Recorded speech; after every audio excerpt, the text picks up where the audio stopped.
그래서 원래, 이제, 원래대로 빼고, 스프링클러.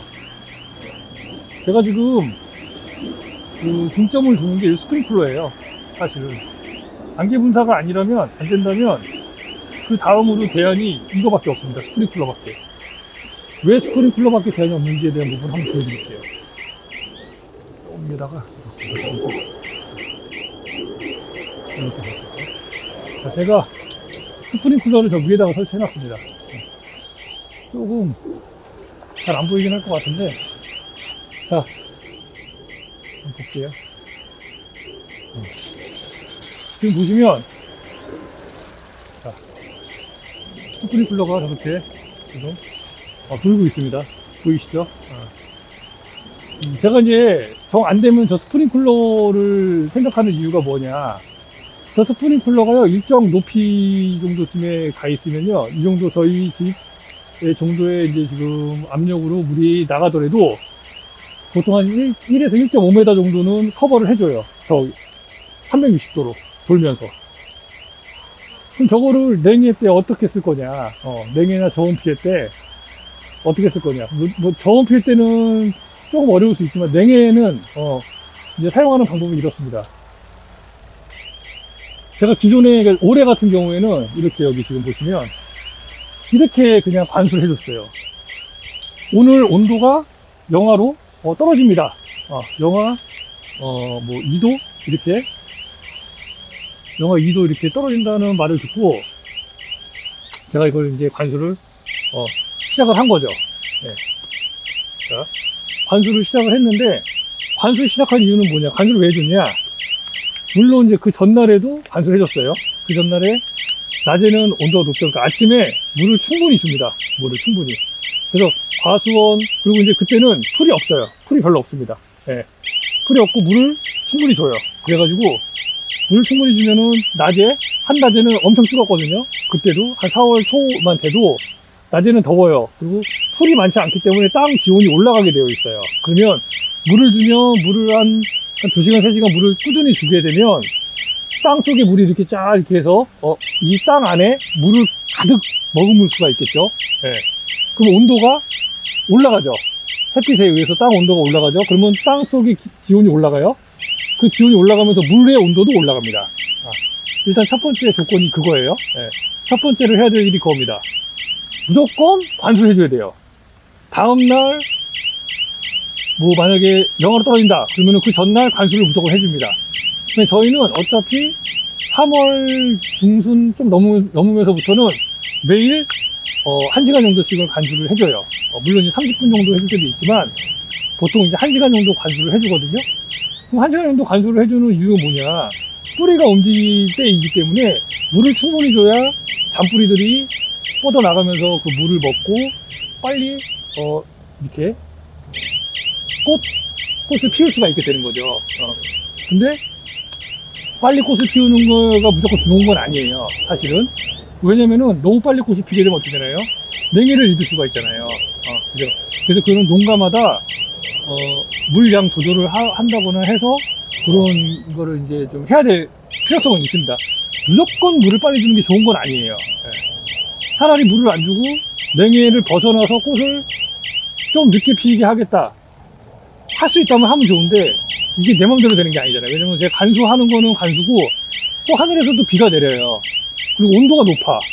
땅속에도 기본적으로 물을 가지고 있어. 겨울에 눈이 오고 했기 때문에. 그래서 그 물로도 어느 정도는 이렇게 꽃이 피는 시기가 일정 부분 정해지게 되어 있어요. 근데 그게 하루 이틀 땡길 수 있느냐, 못 땡기느냐. 저는 이제 그 차이가 아닐까라는 생각이 들어요. 그래서 일단은 저희는 3월 중순 정도부터 관수를 1시간씩 해주고, 그리고 그 와중에 이제 다음날 만약에 이제 온도가 떨어진다, 영하 뭐 1도, 2도 떨어진다, 3도 떨어진다, 그러면 관수를 더 해줍니다. 한 2시간 정도 이상. 그래서 낮이 되기 전에, 오전에 충분히 관수해줘요. 그럼 낮에 기온이 올라가고, 기온이 올라가면서 이제 그 안에 있는, 땅속 안에 있는 물도 데워지겠죠. 땅속 안에 있는 물 데워진 거는 금방 날아가지 않습니다. 금방 식지 않아요.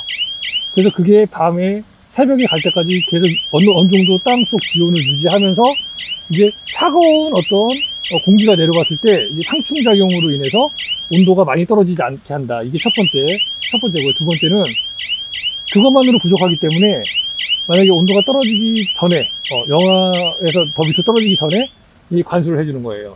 관수해주면 어떻게 되나요? 이건 저희가 지하 관정에서 물이 나오는 거거든요. 그러면 지하 관정이 물 온도가 보통 한 15도, 16도 정도 된다고 하더라고요. 제가 측정해보지는 않았는데, 온도계를 한번 측정을 한번 해봐야 될 것 같아요. 올해는. 제가 한번 해봐야 되는데, 아직 해보진 않았습니다. 근데 유튜브나 이렇게 네이버나 이런 데서 보면 보통 한 15도 이상은 되는 것 같더라고요.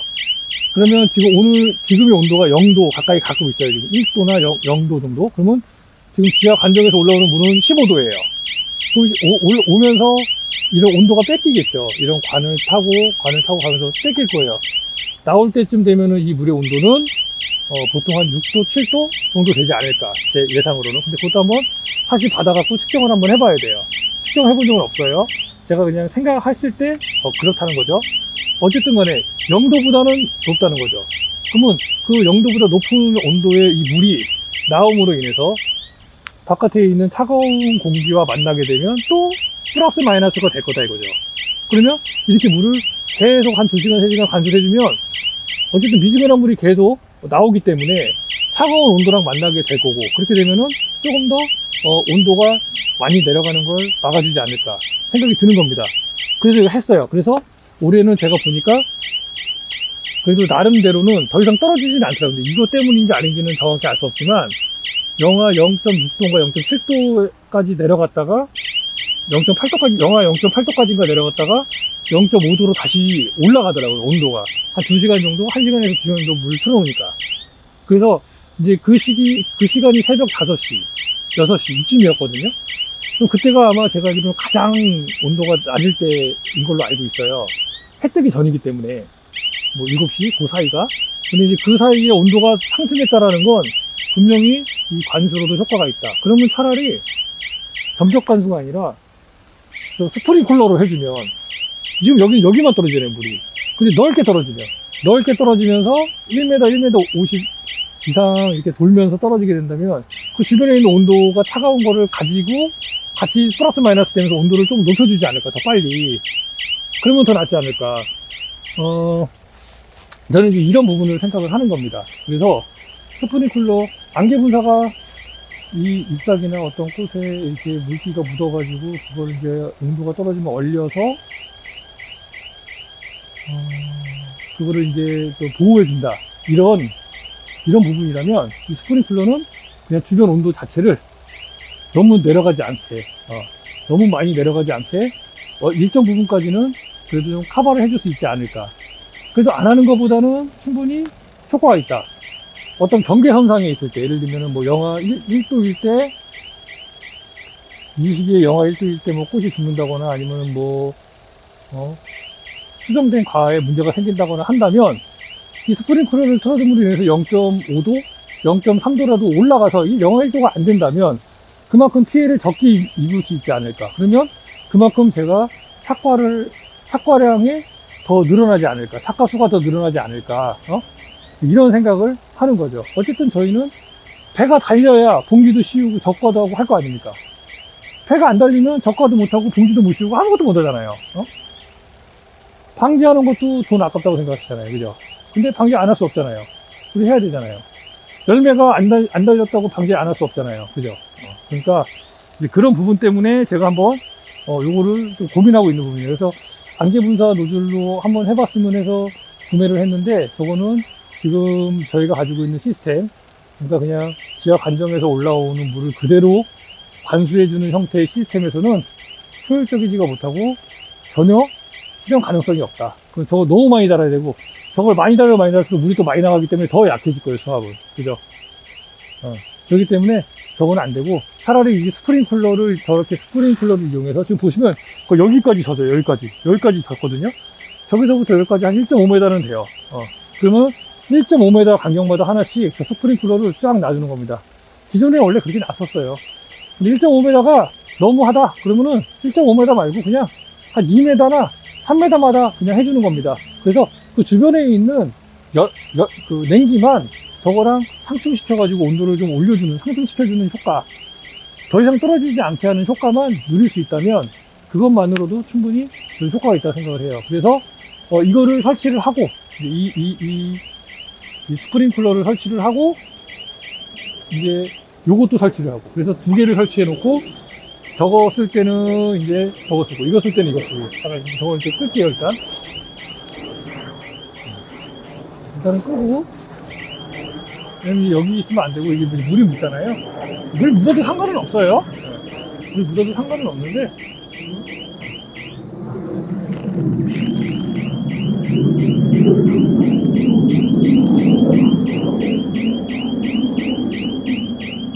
물 묻으면은 소위 말하는 흑성병이나 이런 게 오는 게 아니냐 생각하실 수 있는데 전혀 그렇지 않아요.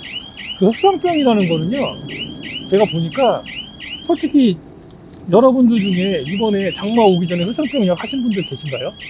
저희는 안 했거든요, 흑성병약은. 근데 이파리 한번 보시겠어요, 이파리? 자, 흑성병 찍혀 있는 게 없어요. 이거는 약인데, 예. 흑성병 찍혀 있는 게 단 하나도 없습니다. 하나도 없어요. 비가 왔는데도 불구하고 흑성병약을 안 해, 지금은. 왜냐면 지금은 흑성병이 발병할 수 있는 기온이나 온도나 습도가 맞지 않습니다. 그래서 안 생기는 거예요.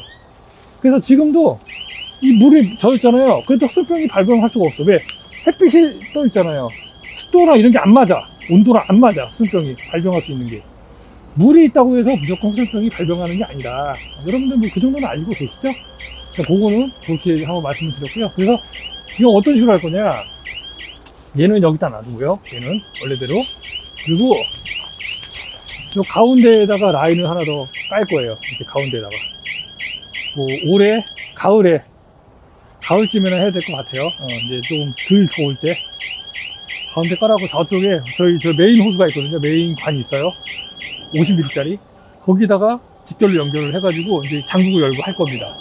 그래서 쭉 이렇게 까는 거예요. 그리고 제가 봤을 때는 3m마다 하나씩 하면 되지 않을까. 이게 1.5m, 2m 정도는 커버하니까 3m나 아니면은 4m, 3m나 4m 정도마다 하나씩 배치를 시키면 되지 않을까 생각이 들어요. 그래서 여기서 이렇게 도는 거죠. 이렇게 돌면은 거의 한 이 정도까지 갑니다. 이 정도까지는 가요. 이렇게 완전 다 가지는 않지만 이 정도까지 갑니다. 그리고 돌면서 냉기가 있는 거를, 냉기를 이제 이게 위에서 내려오는 설이라든지 아니면 어떤 냉기가 이렇게 온다고 하면은 이게 돌면서 냉기가 더 이상 올라오지 못하게 이렇게 위로 상승하지 못하게 이제 막아주는, 그리고 주변의 온도를 좀 낮춰주는 그 용도를 하나 쓸 수가 있고, 또 하나는 뭐냐, 여름에 너무 뜨겁잖아요. 여름에, 그쵸? 강원 온도가 너무 많이 올라갑니다. 근데 저희는 안 올라가요. 사실 저희는 크게 문제는 없어요. 왜냐면 지금 보시는 바와 같이 저희는 다 초생계대로 다 풀이 다 장악을 하고 있습니다. 풀이. 여러분들 아마 그러실 거예요. 아니 무슨 풀을 이렇게 많이 키워요. 빨리 예초를. 나무 밑에는 있잖아, 원래 풀이 없어야 돼. 아주 깨끗하게 다 정리를 해놔야 돼. 이렇게 해놓으면 안 돼 라는 분이 계실 수 있어요. 그걸 그렇게 하시면 되고, 저희도 이제 저희 체험방 같은 경우도 요 나무 밑에는 원래 1m에서 1m 50 정도 그 사이, 그 나무 주변에는 풀이 없이 청정 지역으로 이렇게 관리하라고 이제 일단은 저희가 교육을 받긴 했습니다. 근데 그거는 어차피 교육일 뿐이고, 제가 생각하는 거랑 또 약간 다른 부분이 있어요. 저는 그래서 이렇게 합니다 지금. 근데 이게 조금 지금 많이 자라긴 했어요. 원래 깎아주긴 해야 되는데 오늘 하고 내일 모레, 원래는 이제 한 어제쯤에나, 원래는 이제 계획은 뭐냐, 약간 틀어졌어요 계획이 지금. 그러니까 원래는 얘네들이 한 20일 이후에 제가 깎아주려는 마음이 있었어요. 그래서 그 전에 어느 정도까지만 자랄 수 있게 이제 컨트롤 한 거였는데 여긴 좀 실패했습니다. 근데 다른 쪽에는 그렇게 많지 않아요. 다른 쪽에는 많이 그래도 그렇게 많이 자라지는 않죠. 근데 요 비열만 좀, 희열인가? 비열만 좀 많이, 여기만 좀 많이 자랐어요 지금 풀이. 네. 근데 어찌됐든 간에, 그래서 저희는 풀이 있기 때문에 햇빛이 엄청 뜨거워도 땅의 기온이 많이 안 올라가요. 그리고 지금 이 땅에는요, 보시면 지금 물기가 이렇게 물기가 있어요. 이렇게 물기가 이런 식으로 지표면을 덮고 있어요. 아침에 내놨던 이슬 있죠? 그런 것들이 다 덮고 있고 이 땅도 지금 되게 축축해요. 그래서 지온이 안 올라가. 지온이 안 올라간다는 건 뭘 의미하냐면 땅 속에 있는 뿌리가 활동하는데 문제가 없다. 땅이 뜨거우면 뿌리가 데워지겠죠. 데워지면 일을 못해요. 얘네들이 지칩니다. 땅속 온도가 높아지면. 그래서 풀을 키우는 거예요. 그럼 벌레는 어떡하냐? 벌레는 우리 방제하잖아요. 방제를 하잖아요. 제가 친환경이 아니잖아요. 방제하잖아요. 방제를 하면 되고, 이렇게 높이까지는 아니지만 어느 정도까지만 그 땅이 데펴지지 않을 정도로, 땅의 기온이 높아지지 않을 정도로까지만 풀을 키워준다면 충분히 스프링클러 없이도 가능합니다. 근데 또 엄청 많이 더울 수 있으니까 이 가원 자체가 너무 뜨거울 수도 있고 하기 때문에 그런 것을 대비해서 스프링클러가 달려 있으면 저 점적으로 틀어주는 것보다는 스프링클러로 한 30분이고 이렇게 돌려주면 주변의 온도가 싹 내려가죠. 요 땅 온도가 싹 내려가. 햇빛은 계속 쓰지. 햇빛은 쓰는데 여기 물기가 한번 온도가 제가 그랬죠, 15도 정도 16도 된다고. 지금 온도가 35도 36도 되면 그 만나겠죠, 둘이. 그 온도가 어떻게 돼요? 떨어지겠죠. 떨어질 거 아니에요. 그렇게 하는 용도, 그 두 가지 용도로 사용하기 위해서 이제 안개 분사나 스프링클러를 지금 고려를 했던 건데, 안개 분사는 지금 시스템 가지고는 어렵고, 만약에 내가 안개 분사를 꼭 해야 된다고 하면 어딘가에다가 한 20톤짜리 한 3개 정도, 10톤짜리는 조금 부족할 것 같고요. 20톤짜리로 한 3개 정도 해서 물이 하나가 빠지면 자동으로 물을 채워줘서 이제 물이 계속해서 20톤씩 나갈 때마다 다른 비어있는 건 또 다시 채워주고 이런 식으로 해가지고 20톤에서 채워주고 해서 이쪽에 물이 조금씩 차더라도 충분히 다 커버할 수 있을 정도 어떤 그런 걸 계산해가지고 시스템을 구축을 해서 사용을 한다면 가능은 하겠지만 나주 지역 같은 경우에는 특별히 그렇게 할 필요까지는 아직까지는 없지 않을까. 아직까지는 제 생각에는. 근데 만약에 뭐 중부지방 쪽, 또 위쪽에 강원도나 이런 데는 분명히 그런 부분을 해셔야 되겠죠. 거기는 온도가 더 많이 떨어지니까. 여기는 많이 떨어져 봐야 영하 2도, 3도예요. 그 정도만 컨트롤 해주면 됩니다. 물론 이제 기후 변화가 있기 때문에 더 많이 떨어질 수도 있겠죠. 그럴 때는 어쩔 수 없습니다. 자연을 이길 수 없어요. 어찌됐든 간에. 어느 정도 자연에 수긍하면서 농사를 지어야 되는 건 맞아요. 맞기 때문에. 하지만 아무것도 안 하고 놔두면 안 되겠죠. 최소한의 정도 해줄 수 있는 부분은 해주면서 하면 되니까 그런 부분이라고 생각하면 될 것 같아요. 자, 요거 봉지가 뜯어지려고 합니다. 자, 몇 cm길래 뜯어지려고 할까요? 보시면 지금 봉지가 밑에 뜯어졌어요. 근데 이게 지금 뭐 치마 올리기가 안 된 게 아니에요. 다 컸습니다. 지금 빵빵하게 잘 컸어요. 자, 지금 11.7 정도 되네요. 11.7 이렇게 한번 해볼까요? 11.7 아주 지금 동글동글하게 잘 컸네요. 아주 동글하게 잘 컸어요. 얘도 지금 아직 뜯어지진 않았는데 얘는 지금 12cm가 넘었네요. 근데 아마 이쪽은 좀 작을 거예요. 11.5죠. 한쪽 면이 크고 한쪽 면이 작고, 얘는 더 동그랗고 얘는 좀 덜 동그랗고 그런 차이인데, 지금 보면 대부분이 다 보시면 아시겠지만 배가 다 컸습니다.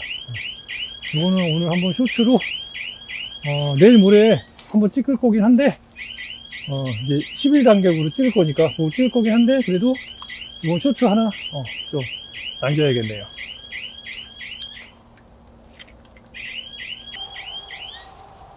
대부분이 다 크죠, 배가. 큽니다.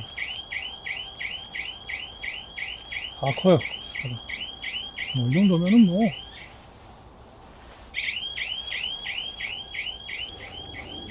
자, 그래서 일단 이번 촬영은 여기까지만 하도록 하겠습니다. 다음에 또 다른 제품, 혹시 이제 농장에서 사용할 만한 제품들이 있다면, 그거 한번 또 테스트하면서 또 실제 사용해보고, 느낌이 어떤지, 또 어떤 느낌으로 이거를 하려고 하는 건지에 대한 부분도 기회가 있으면 말씀드릴 수 있으면 좋겠습니다. 네, 어쩌다 야생보였습니다. 감사합니다. 아참, 구독, 좋아요, 알림 설정 꼭 잊지 말아주시기 바랍니다. 감사합니다.